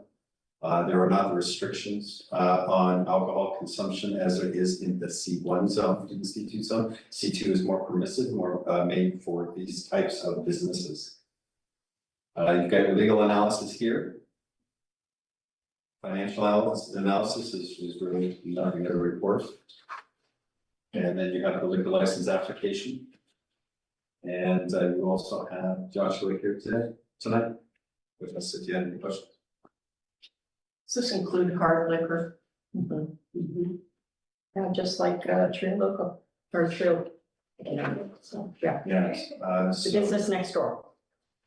I offer a motion to approve Prep Kitchen's liquor license application with a favorable recommendation. I second. Any discussion? I guess the only, it's a comment, really not a question. I've been to your establishment a few times and it is kind of a grab and go establishment. And so it does give me pause to see a grab and go selling liquor. So the intention here is we're not trying to turn it into a bar by any stretch of any imagination at all. Our intention here is we want to start doing kind of, a couple times a month, a Saturday brunch or a Saturday dinner, that kind of thing. We want to sell, nice cocktails at that, think Bloody Marys or Irish coffees for breakfast, for brunch, or, martinis, Manhattans, that kind of thing. For the dinners, we certainly don't intend to do any sort of full-time liquor sales, daytime or anything like that. We probably sell, a bottle of beer, wine to go, that kind of situation. Sealed containers to go. Yeah. So the laws still apply. and you will buy. But that's not on. This is full on-premise sales. It doesn't say anything about a package store. It doesn't say retail off premises sale. Oh, did I miss that? No, that's certainly not, an absolute necessity that we do that either. So we do keep it on premise and not, and again, the intention here is particularly for brunch and dinners on the weekends, but. I appreciate that clarification. Okay, well, Do I need to change my motion? no, it's, if that's what you're gonna do, then that means you're not gonna be selling off premise. Okay. So we got a motion and a second. Any more discussion? All those in favor say aye. Thanks. Aye. All right, congratulations. Thank you. Good luck. All right, Fair enough. Next time you got it.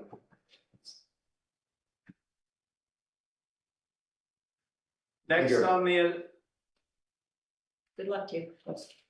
agenda is audit compliance. Chad, read the synopsis for us, please. Be happy to. Do you mind? Just. Or do you want Justine? I mean, I think he needs to brag on her. She knows. As mentioned in the community's report, an area of improvement noted was the city's organizational structure. This is a common finding in smaller organizations where employees have many roles and there are limited financial resources. A response to state regarding this type of finding is required. With guidance from Acuity and council acknowledgement, the city will submit the required response to the Oregon Secretary of State Audits Division. The recommendation by consensus, city council acknowledges the report audit deficiency of organizational structure and approves internal controls to assist in providing reasonable assurances of compliance, transparency, and prevention of fraud. The next page is a letter that has been written that will be signed by the Mayor Eric Smith, Treasurer Justine, and City Administrator Chad. That has our response to that organizational structure mentioned in the audit. And then thus, that completes our audit for this year and gives the state of Oregon everything that we need in regards to that acknowledgement. And yes, Justine is absolutely fantastic at this. She works very hard to keep us straight. And I'm very impressed with you. That's better. So we just need a consensus. oh, by consensus, just say yes. Yes, Yes. yeah. I said, yeah. We go through this every year.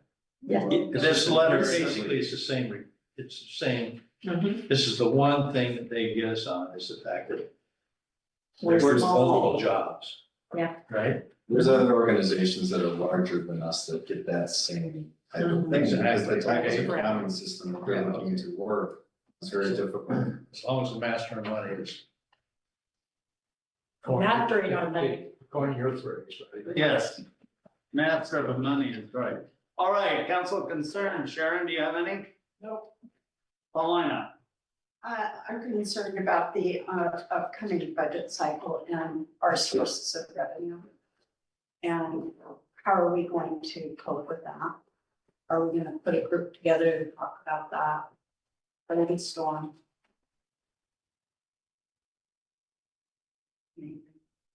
That's all. Okay. All right, so, Are you on me? I Oh, I okay. am just looking at you because, I thought you were, no, I was having a mental pause there, I'm going, we need to have that committed. Yes. I agree. It would seem, well, first of all, I would like to say thank you for the message that you put out in the beginning of the year.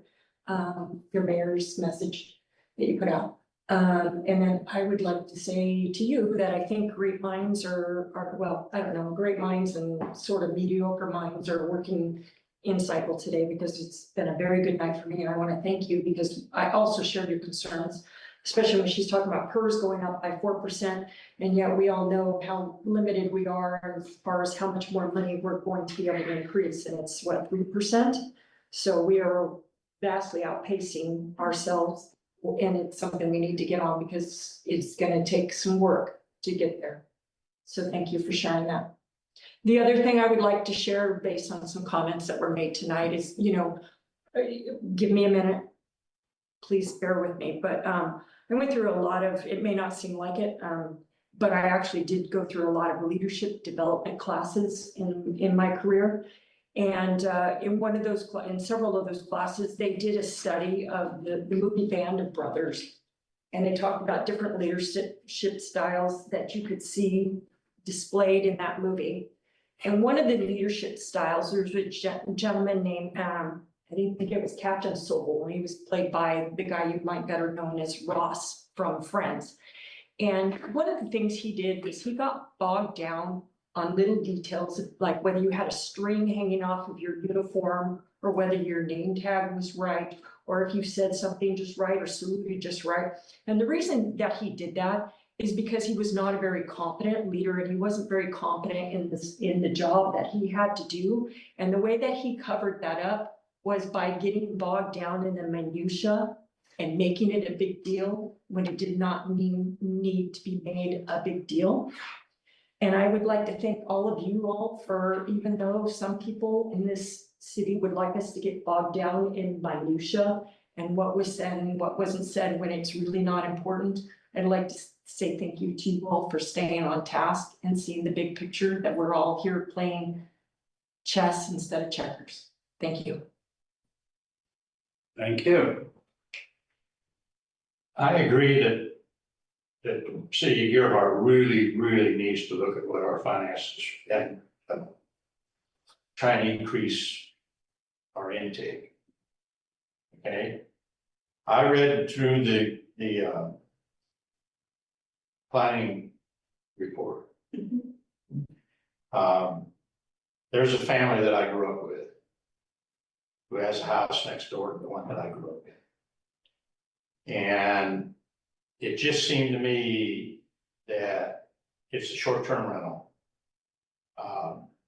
He had turned his management over to a professional rental management who didn't pay the taxes until the very last minute to the city. And by the time they paid the taxes, his short-term rental license had expired. And it came up for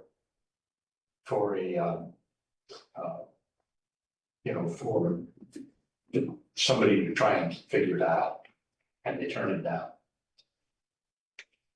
If we're going to survive, I was totally opposed to short-term rentals growing up in this town. Everybody that had a house here rented them out to friends and family and relatives and stuff like that. The city never ever had any inkling of who was staying in the house. And this went on for 50 years. Then we had the short-term rental deal, and it got out of hand. And there were developers coming in here and buying up property that used to be rented by school teachers in the wintertime. And now they were being rented by other people for profit. We need to figure out, and so what they did was they sunsetted the short-term rentals every time you sold the house or whatever after the year. So now we're down to how many, Chad? I'm gonna guess, but I think about 65. Okay. That's a viable income source for the city, as well as the permit fees and everything else. Okay, so I think maybe in the future, what we should do is we should re-examine where it is we are with short-term rentals.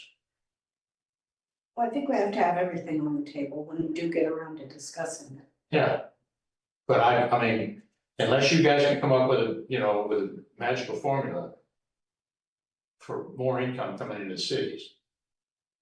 Okay. This is one avenue we can move down.